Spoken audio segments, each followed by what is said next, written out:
Print servers in federal environments create risk and unnecessary complexity. Every new printer, location, or policy adds strain to infrastructure that was never built for today's demands. FedRAMP High Authorized Printer Logic eliminates print servers with a secure cloud-native, zero-trust solution designed for federal IT. With advanced security, centralized control, and simplified management, agencies can modernize print without added burden. See what secure serverless printing looks like.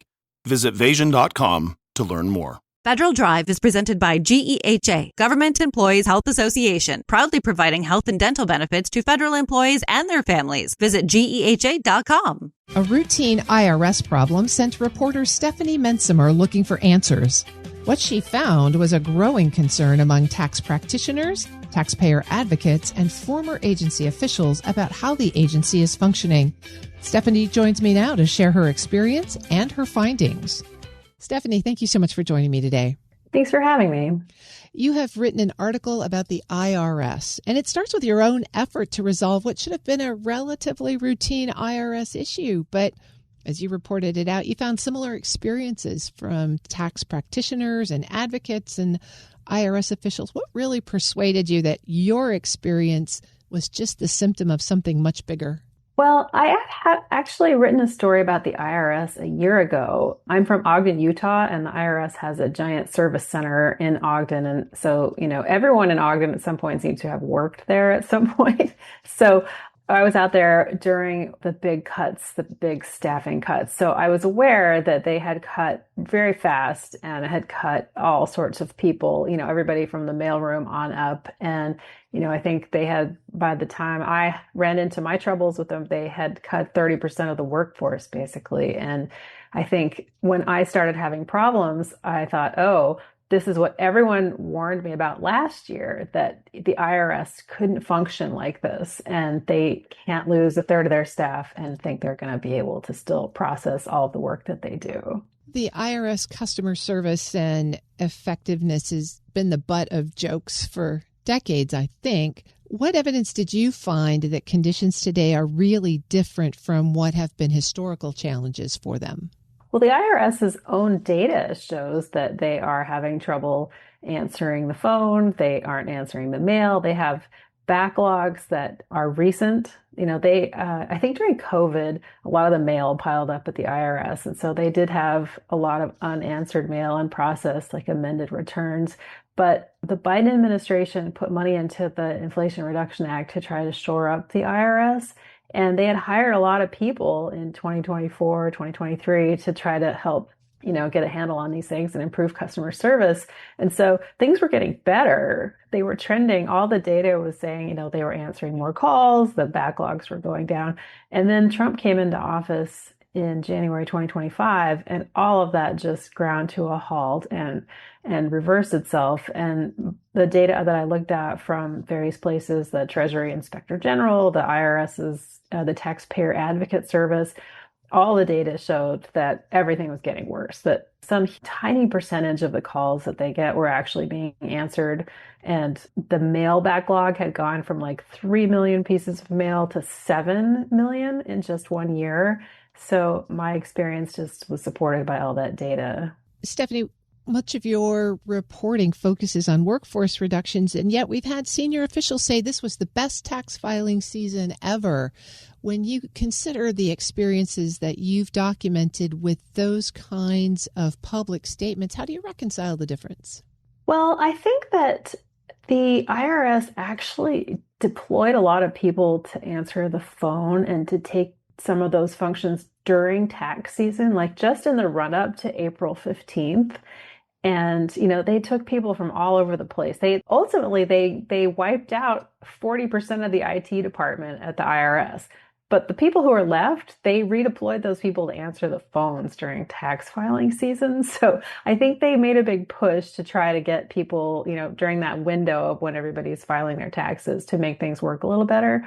But as a lot of the tax practitioners told me, the real test of how the IRS is functioning comes like on April 16th, like the day after. And that's what happened to me. Like I got a letter about a month or two after my taxes had been filed saying, there's been an error, or we've corrected your return. And so that's what happens when all of these people start getting these notices. And Now, that's where the staffing cuts are really showing up, I think, is that there's just nobody there to address these more complicated problems or to deal with some stuff that's, I think it's kind of automated. There's a fair amount of automated stuff that comes out of the IRS. And so that seems to chug along. But like, if you're a taxpayer and you get one of these letters, you need to respond to them. You need to call and say, wait, this is wrong, or, oh, I need a payment plan, or whatever. And those calls just are not getting answered. I've spent hours and hours and hours on the phone with the IRS, and half the time I've been disconnected, and that's sometimes after sitting on hold for 2 hours, or sometimes they don't even let you stay on hold because the phone lines are overwhelmed. And I talked to a number of lawyers who work in low-income tax clinics, and, they help people try to resolve their issues with the IRS. They can't get through. There's a special line for, lines for tax practitioners that's supposed to help them be able to reach somebody. They can't reach anybody. When they do reach someone, they say that, these people don't know anything. And then they ask for a manager, but there's no managers. They never get manager callbacks. So, everybody I talked to had horror stories about trying to reach the IRS. And a lot of these people, like one guy I talked to, had been doing tax law and pro bono representation of low-income taxpayers for like 50 years. He said, I'd never seen it this bad. Stephanie Mencimer is a senior reporter with Mother Jones. Stephanie, let's follow up on that last comment that you made, because a lot of times when we think about customer experience with the IRS, we think about the taxpayer, and certainly that's important. But there are taxpayer advocates, there are law enforcement agencies, there are attorneys for all kinds of organizations that want to reach folks at the IRS. And the senior leaders there have said automation is going to help us, AI is going to help us. But you're addressing a really fundamental human-to-human connection here. What are we thinking about in terms of customer experience? Who gets that? Who's responsible for it? What do you see as the future there? Well, I think the IRS has even realized that they have cut to the bone, and they have been trying to hire people back. But, because of the way they did it, the way they just slashed through the workforce, nobody wants to go back there, because the one huge benefit of working for the government is the stability. Historically, you might not get paid as much in some certain parts of the private sector, or as you would in the private sector, but it's usually stable. And the Trump administration just upended all of that. And so they won't hire back the people they fired. So I think that's part of the issue. And, they have closed the window to a lot of in-person types of opportunities. Like during the Biden administration, they used that extra money from Congress to open in-person taxpayer assistance centers, which existed before, but a lot of them had been shut down or they weren't fully staffed. And Biden, I think, managed to get it to the point there are like more than 100 of these that were fully staffed. So people who aren't good with technology, or maybe their first language isn't English, or they're just an elderly person and they can't make the scanner work, whatever, like you can go in person and get help with your tax issues. And since Trump took office, the number of those places has fallen from like 100, more than 100, to about 40.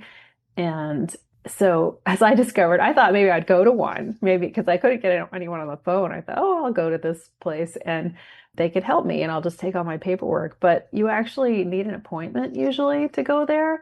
And the only way to make an appointment with one of these places is to call the IRS. And I could never get through on the phones. And so I think that, there's a whole segment of the population that, people, as I mentioned in my story, a lot of people, low-income people, are very vulnerable to fraud by dodgy tax preparers, people who promise them, we can get you these big refunds. And it turns out they're not really eligible for them. And so they often find out very late in the game that they owe the government a bunch of money. And so they need to be able to, get a payment plan or to address these issues. And they just can't. And, the risks of not responding to the IRS are quite high. Ultimately they can take your house, they can take your bank account, they have a lot of power to come and take the money they think that you owe. And if you can't get through, you're going to be in big trouble. And these things can have, repercussions for years to come. Stephanie, let's take politics out of this conversation. We haven't really touched on it now, but I don't want a political answer to this next question either. The IRS fundamentally exists to generate the money to operate the government, right? That's what it's about. It's about money in and money out. And most Americans actually want to pay their taxes, right? That nobody wants to be a tax dodge. So when you think about how the IRS and the Trump administration are approaching just the basic responsibilities here, got to collect money in, got to put money out. What do you think is the management philosophy at work behind all of these changes? That's a really good question because I don't know that there is one. It's really short-sighted. I think that the people have people misunderstand how the IRS functions and what it does and how competent a lot of the civil service really is. And it's a huge and unwieldy system, 330 million people covered through the IRS. And I think there are these ideas that there's an easy technological fix for a lot of what the IRS does. And that's just not true. They were doing some fixes actually, a couple of years ago and trying to fix them, make some of these things work better. And, when you fire 40% of the IT department, that just can't happen. So I don't know what the management strategy is there. It doesn't seem to really come from anything. It's like nihilism, like this idea that government is bad. And, there are people who philosophically think that taxation is theft. And I think there are wealthy people who really hate the IRS and don't want to have to pay taxes. And they're the ones who often push to dismantle the parts of the enforcement system that would, take a chunk out of their income. And so there are a lot of, the IRS has a lot of enemies, even though, it's so central to democracy. I'd read somewhere a long time ago that I think it was Nelson Mandela, when he first became president of opposed apartheid South Africa, one of the first things he did was to create a really functioning revenue service because he realized that you can't have a functioning democracy if your government can't work for people and, to put your agenda across and to work on things like equality and raising the standard of living for your residents. It's all part of a fair and equitable tax administration, and people forget about that. Stephanie Mencimer is senior reporter with Mother Jones. Stephanie, thanks so much for joining me and for telling us this story today. Thanks for having me. We'll post this interview at federalnewsnetwork.com/Federal Drive. Subscribe to the Federal Drive wherever you get your podcasts.